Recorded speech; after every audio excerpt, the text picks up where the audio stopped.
Os brasileiros estão mais gordinhos. É o que aponta o IBGE e o Ministério da Saúde.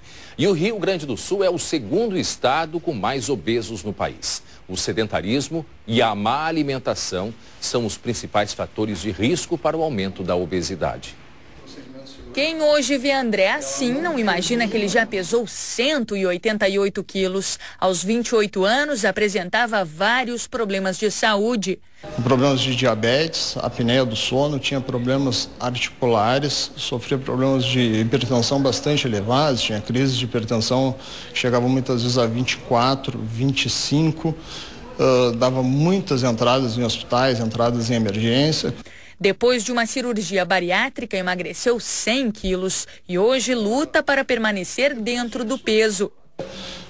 Controle de alimentação, a gente procura regular isso com atividades físicas, caminhadas. A história do advogado é comum. Só no Rio Grande do Sul são 2 milhões de obesos tipo 1, aqueles que já têm alguma doença associada. As pessoas que têm síndrome metabólica, que é um conjunto de coisas, que entra obesidade, entra triglicerídeos, colesterol, diabetes e outras coisas, elas têm uma mortalidade em torno de 4,5% ao ano. E morrem de infarto e morrem de derrame. Isso é assustador.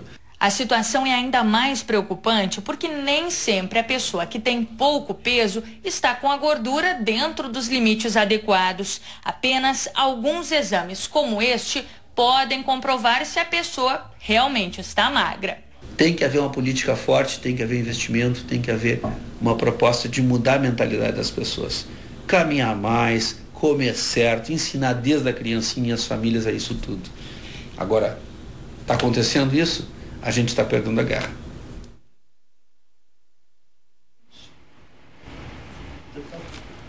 Muito bem, e aqui no estúdio está com a gente a doutora Andresa Colombo Balestro, que é endocrinologista do Centro de Obesidade e Síndrome Metabólica do Hospital São Lucas da PUC.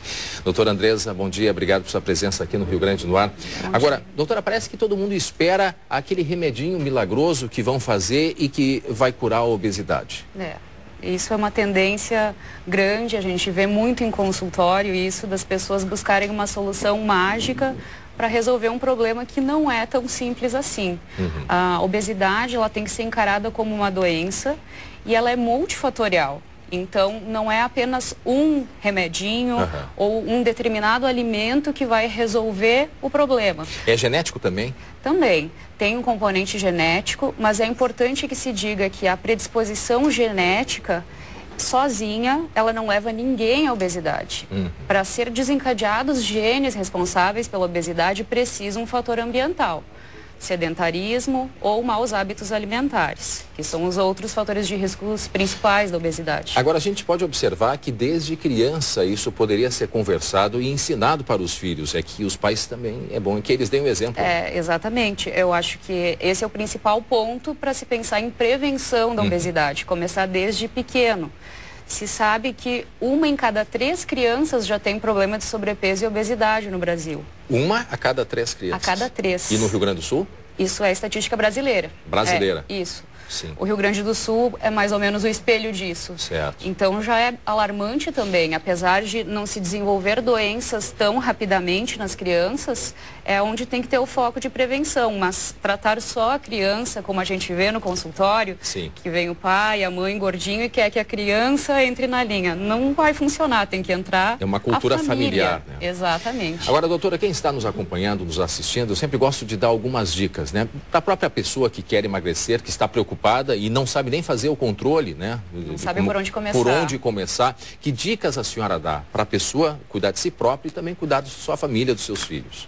Em primeiro lugar, estipular metas realistas. Se você aumentou 20, 30 quilos, isso não vai ser eliminado de uma hora para outra, certo? Então, juntamente com um profissional, uma nutricionista, um endocrinologista, procurar traçar objetivos a curto prazo, mas também a longo prazo, porque uma reeducação alimentar não vai ser feita por um tempo curto. O que seria uma reeducação alimentar? Procurar ter hábitos mais saudáveis, começar com pequenas mudanças, diminuir gordura ingerida, açúcares, uso de refrigerante, fast food. Então, começar com pequenas mudanças. Tudo que é facilitado no que se refere à alimentação é bom abrir o olho, né? Exatamente. Hoje em dia tem muitas facilidades pelo estresse do dia a dia, por falta de tempo. Muitas pessoas acabam buscando alimentos prontos e que certamente não são os mais saudáveis, né? Então, uma das dicas é essa, tentar reorganizar a alimentação. A segunda dica, praticar exercício. Sim, aí muitas vezes as pessoas dizem, mas eu não tenho tempo, né? Mas comece no mínimo deixando o elevador de lado, subindo uma escada, se movimentando mais no trabalho. Sim. Isso já ajuda bastante, né? E tendo apoio. Isso sim, a pessoa está querendo buscar um tratamento, tem que ter um grupo de apoio para reforçar e tratar cada fator de risco que leve ela à obesidade. Então, uma nutricionista para organizar a alimentação, um endocrinologista para descartar causas secundárias de obesidade. Pois é, porque tem consequência disso tudo. Exatamente. Né? E do contrário, o que se pensa é a minoria dos casos que são provocados por doenças hormonais. Então, muitos procuram um consultório e querem saber se é a tireoide que não funciona. Quer dizer, na verdade, a solução ela é bem simples, né? Mas exige disciplina.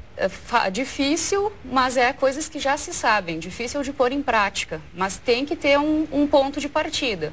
Então, muitas vezes se lança a mão de algum medicamento quando se tem ansiedade envolvida, tanto pelo estresse, que muitas vezes a válvula de escape é a alimentação. Sim. Então, também tem esse ponto de apoio, né? Mas uso é importante. De algum outro tratamento associado. Ainda mais nós que temos aqui uma alimentação bastante carregada. Só não olhar a carne aí, a picanha, aquela... Massa. É importante, é muito bom, mas é bom ter cuidado. Exatamente. Eu agradeço a doutora Andresa Colombo Balestro, endocrinologista. Muito obrigado por sua presença aqui no Rio Grande no Ar.